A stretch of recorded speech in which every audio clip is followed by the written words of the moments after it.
¿Qué tal? ¿Cómo están? Bienvenidos a esta edición de 3x7. Tres periodistas analizan la convulsa Semana Nacional, los 7 días en 21 minutos. Estamos con Carlos Paredes, Valeria Vázquez de Velasco, como siempre, acompañándonos.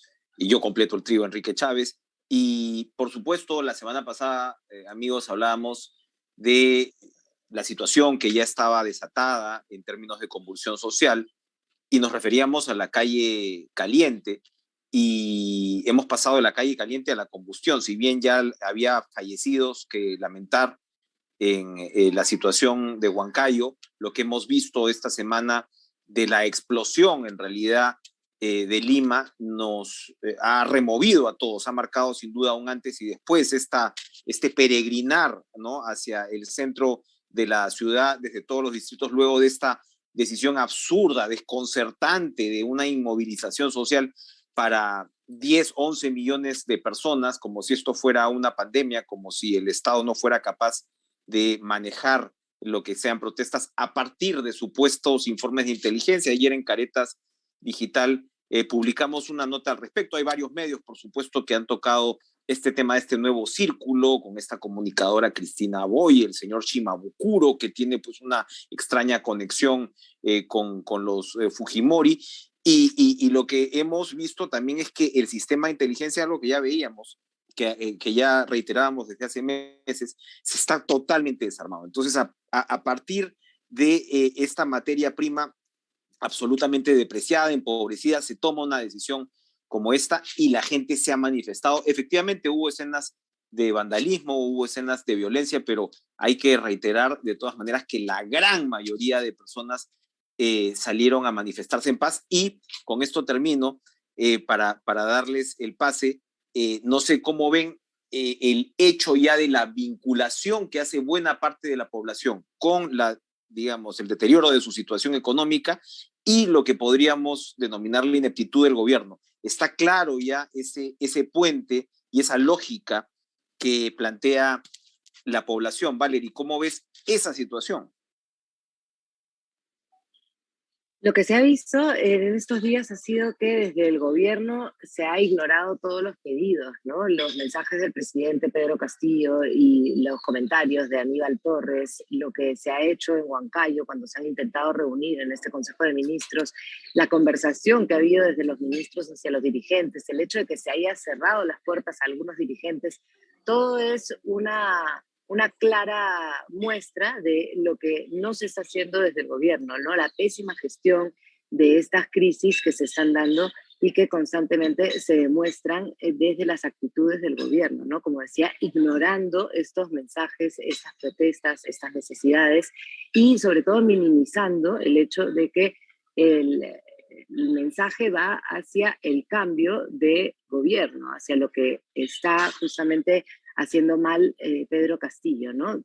Todo el circuito alrededor de él está de alguna manera ninguneando al pueblo y eso se ha visto, ¿no? En las protestas de provincias, de 8 regiones que ya estaban completamente encendidas, incluso el pedido de inmovilización dentro de Lima, que fue Lima metropolitana, y toda esta revuelta que simplemente mostró que nadie piensa acatar lo que está sucediendo, ¿no? Es ya una falta de autoridad que se ve en todo el país y un grito uniforme, ¿no? Un grito unánime para un cambio. El problema es hacia dónde, o lo que tendríamos que ver es hacia dónde debe hacerse ese cambio, porque también es peligroso sencillamente decir, no, Pedro Castillo, te vas, y quién viene, viene, y cómo vamos a gestionar esa crisis de gobernabilidad, ¿no? Que ya no tiene que ver solamente con 8 meses, tiene que ver con muchísimo tiempo, ¿no? Muchos años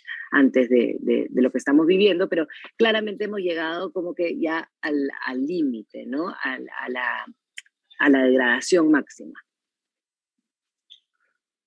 Mira, por mi parte creo que hay un consenso generalizado en el país y para que coincidan en sus titulares diarios tan antagónicos como Expreso, La República y El Comercio, en el sentido de que Pedro Castillo no da para más. Es decir, ya está deslegitimado, ha perdido autoridad, no tiene control del país, su gobierno no garantiza un mínimo de gobernabilidad y sobre todo solucionar los problemas de los peruanos de a pie. La gran pregunta es, ¿cuál es la ruta de salida? Y yo creo que deberíamos mirar el Perú del año 2000 a la caída de Fujimori. Lo que hubo fue un acuerdo político, porque también las encuestas lo dice, la calle también lo refrenda. El Congreso no es parte de la solución, es parte del problema. Ha perdido también legitimidad. La última encuesta de Datum le da 82% de poca credibilidad, es decir, la gente ya no confía en el Congreso. Es más, algunos radicales de izquierda que salieron a marchar también esta semana están pidiendo la disolución del Congreso, ¿no? Así que el acuerdo político debería ir para ver cómo sale Castillo de la presidencia de manera constitucional. Ahí hay dos caminos claros. Uno es que renuncie, al parecer no lo va a hacer, el sindicalista va a morir en su ley, tendría que el Congreso vacarlo o suspenderlo a través de una acusación constitucional.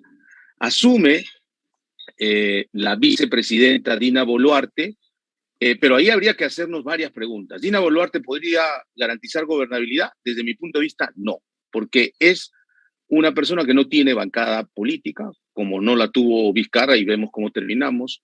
No tiene ni siquiera partido político, ha sido expulsada de Perú Libre y si ella asume, obviamente Cerrón y compañía van a ser absolutamente críticos y van a petardear su régimen. 3, está acusada también de haber abierto una cuenta con los dinámicos del centro, por lo tanto es muy vulnerable. E incluso tiene un pecado de origen, que es no haber renunciado como funcionaria RENIEC, siendo que la ley exige que todos los funcionarios del sistema electoral, si quieren postularse, ella se postula a la vicepresidencia y al Congreso, deberían haber renunciado. Adicionalmente... Yo creo ahí, perdona que te interrumpa, sí, Carlos, yo creo ahí que ese sería el problema más grave de Dina, ¿no? Porque más allá de no tener bancada, se podría hacer algunos lazos o algunas alianzas en el Congreso de la República, pero el hecho de que ya tenga acusaciones, investigaciones, va a hacer que sea muy fácil que vayan contra ella. Adicionalmente, van a tener cierta razón.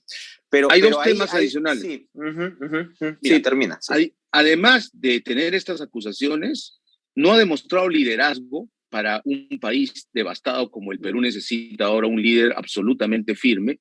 Y segundo, no va a convocar a los mejores peruanos que necesitamos para que conformen el gabinete ministerial. Nadie va a querer ir en un gobierno con ella. Así que yo creo que no garantiza gobernabilidad para nada. Y ha sido confusa, perdona Enrique que te interrumpa, solamente eso. Ha sido confusa además su participación esta semana, porque de alguna manera la semana pasada, cuando se hablaba de vacancia y demás, se hablaba de, bueno, entonces Dina tendrá que entrar, y cómo es que entra Dina, si finalmente renuncia, como dijo en algún momento, o continúa. Pero de pronto ha salido al lado del presidente y de pronto con ese ambiente, ¿no?, un poco festivo, cantando. Entonces, además no tiene palabra. En noviembre dijo, si vacan al presidente yo me voy con él. Esta semana preguntada al respecto, dijo, no le voy a responder eso, ¿no? Y responde con un canto en Huancayo, así que la gente ya no confía en él, ¿no? En ella. Recordemos nuestra última carátula, ¿no? Dina, dinos, ¿no? Hasta ahora no nos dice mucho. En realidad, claro, en esa nota nosotros desarrollamos un poco dónde estaba el círculo de la vicepresidenta. Manuel Rodríguez Cuadros era de repente una posibilidad de poder armar un gabinete de gobernabilidad, porque a ver, Nieto, ¿no? Claro, Nieto que ha tomado luego distancia, pero el hecho es que el hermano es cofundador del Partido del Buen Gobierno con Nieto. Es decir, en un principio parecía haber algún círculo que podía contribuir. La propia señora Boluarte no se está ayudando, efectivamente. Como dice Carlos, no se está presentando como una carta de gobernabilidad hacia el futuro, y hasta ahora eso es un enigma. Pero el problema que yo veo aquí y que les quiero plantear es, a ver, y tiene mucho que ver con lo que ustedes están diciendo, las llaves, ¿no?, de la gobernabilidad o de la salida de esta crisis, una la tiene Castillo, como ya vemos. Él no va a renunciar, entre otras cosas, porque claro, el sindicalista va a morir en su ley, pero porque no se quiere ir preso. En el Perú también estamos en una situación desde hace varios años. Miren ustedes a Kuczynski, que renunció en realidad por mucho menos, ¿no?, bajo presión política del fujimorismo, y hasta ahora está en arresto domiciliario. Entonces, Al día claro, siguiente le rompieron la casa, ¿no? o sea, Castillo debe estar pensando en Bolivia o en México. Esto no es, digamos, una fantasía, ¿no? Evidentemente Castillo puede estar pensando en una ruta de salida que al final podría coadyuvar al tema de gobernabilidad. Pero el otro problema es que, claro, el Congreso no se quiere ir.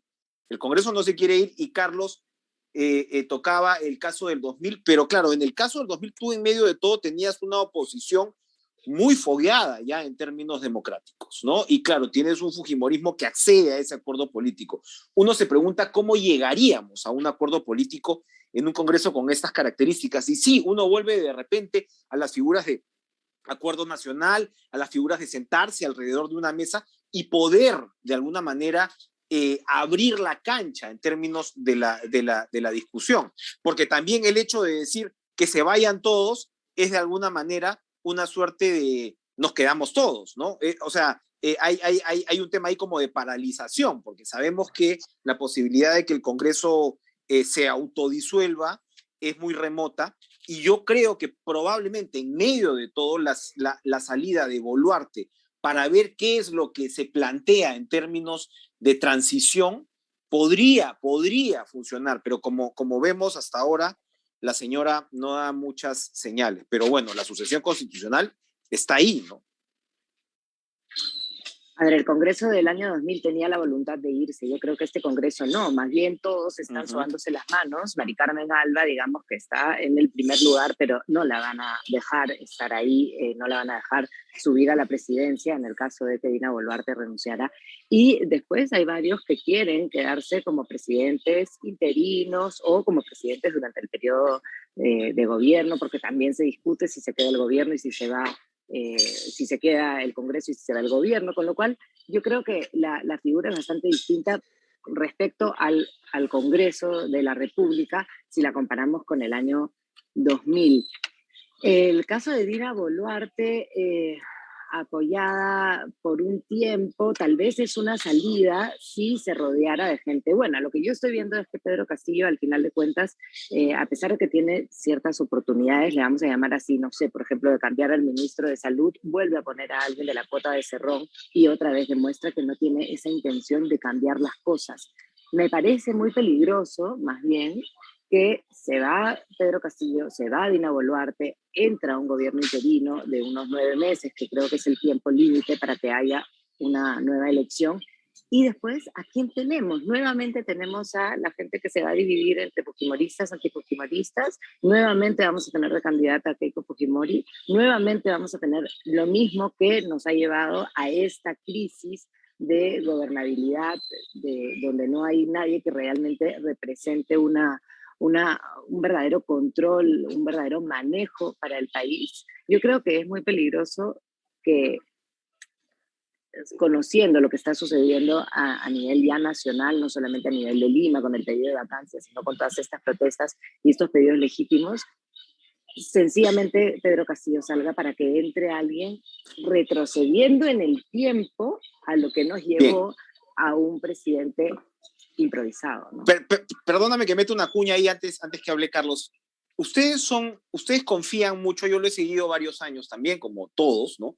Pero confían en la posibilidad de que una reforma electoral nos saque, digamos, de esta situación. No es un poco, como dicen los gringos, wishful thinking, no es un poco, demasiado. digamos, ser muy optimistas. No tenemos en realidad también una crisis de liderazgo muy fuerte, y vuelvo a lo básico, ¿no? De repente todos estos años no nos harán pensar votar mejor, no nos harán pensar también que los políticos, estoy cayendo en mi propio wishful thinking, pero no nos hará pensar que los políticos también comiencen a, digamos, ir por el lado de los bloques, ¿no? Ir por una situación un poco más ordenada. Tenemos ahorita estas encuestas, ¿no? De Lima, ¿no? López Aliaga, Urresti, Forsyth, es decir, tenemos una suerte de revival. Retroceso.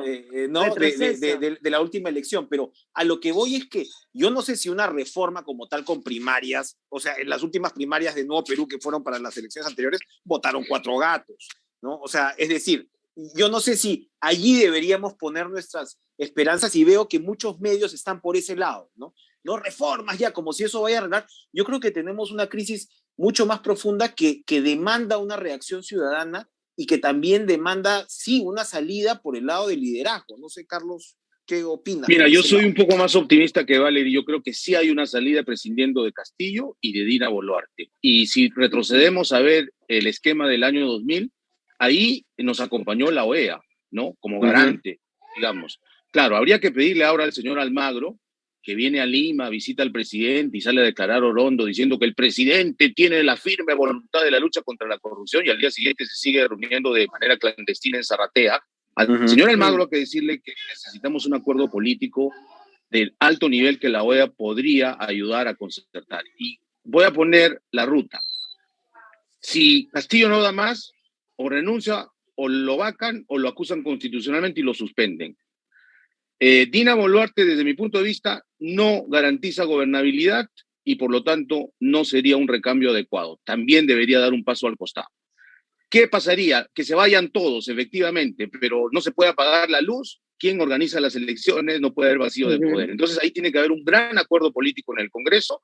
Primero se tiene que cambiar la junta directiva, porque la señora Mari Carmen Alba ha demostrado que tampoco tiene liderazgo en sus comunicaciones más gestuales que verbales, ha demostrado ser irascible, ¿no? Y en las verbales lo más grave, ella pertenece a una bancada que ha sido penetrada con indicios de corrupción por el oficialismo y que hoy impide, por ejemplo, la vacancia, ¿no? Así que no tiene tampoco las credenciales ni la legitimidad para poder dirigir nada. ¿Qué hacemos entonces? El Congreso tiene que cambiar la junta directiva, poner gente que garantice un mínimo de gobernabilidad, un mínimo de consenso y un mínimo de decencia. Voy a dar 3 nombres. Carlos Anderson me parece que podría presidir ese nuevo Congreso y asumir una presidencia interina. Está Quiabra, está la doctora Echaíz, por ahí 2 o 3 Salguana es un congresista, digamos que ha mostrado... Pero, claro, pero Salguana dice una cosa y vota distinto, ¿no? Un poco veleta, es verdad, pero bueno. O sea, no hay mucho para escoger, Carlos. No hay mucho, y yo pondría ahí a gente joven como Cabero, ¿no? Y estamos hablando además siempre de APP, ojo, salvo Podemos, que ya Anderson tampoco no está, así que también... Ojo con qué grupo político termina manejando, porque al final hay intereses, eso se ve. Pero por eso tiene que haber un acuerdo político, tiene que haber un acuerdo de gobernabilidad al más alto nivel y de cara a los peruanos. Ojo, el Congreso tiene que cambiar su junta directiva para poner a los 2 hombres más o mujeres más poderosas del país, al presidente interino y al presidente del Congreso que tiene que acompañar esto. Yo sí creo que debe haber reformas. 9 meses. Y ahí en esos 9 meses... ¿Hay espacio para la izquierda en ese acuerdo? Perdón, ¿hay espacio para la izquierda? Sí, por supuesto. Yo creo que la izquierda decente y la izquierda que garantice un mínimo de gobernabilidad debería ocupar algunos ministerios, por ejemplo.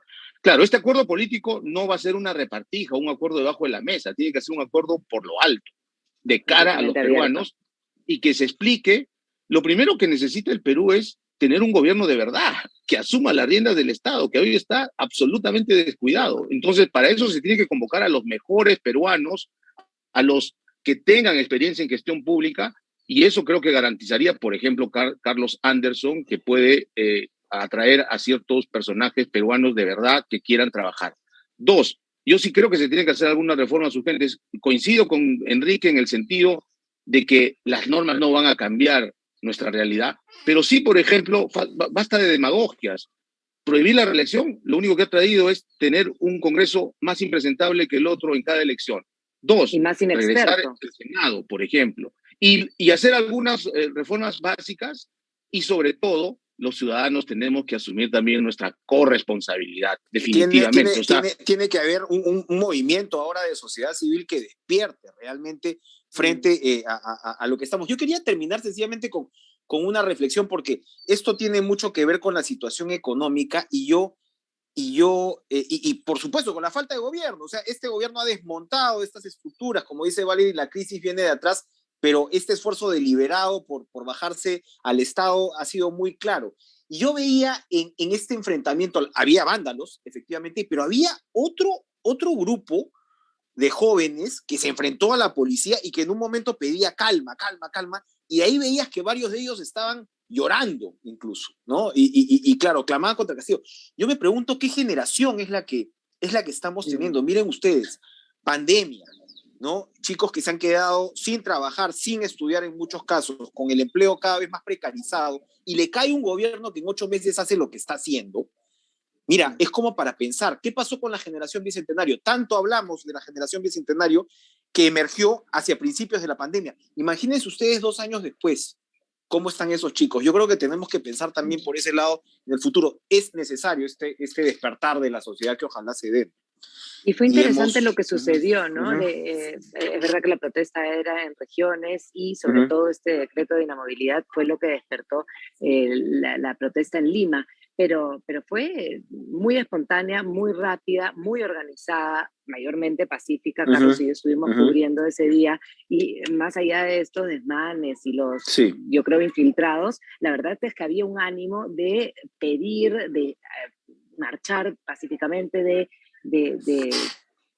moverse, ¿no? Había es verdad también que además nos habían amarrado dentro de nuestras casas un día, ¿no? Cortándonos todas las posibilidades de hacer otra cosa que salir, rebelarnos y marchar, ¿no? Que esa fue un poco la sensación y el espíritu. Tiempo cumplido, amigos, tiempo cumplido. Perfecto. Carlos, rápidamente. No, simplemente decir que necesitamos que la gente decente en el Perú ingrese a la política, que no esté viendo desde la tribuna, porque no hay manera de cambiar y adecentar la política si los peruanos de bien no ingresan activamente a ella. Gracias por estar con nosotros en este 3x7 esta semana. Vamos a seguir, porque estas semanas en el Perú son tan intensas, tan frenéticas, tan agotadoras, pero ojalá de todo esto salga finalmente un país mejor. Gracias por acompañarnos y nos vemos, por supuesto, el otro sábado. Nos vemos el próximo sábado. Adiós. Buena semana.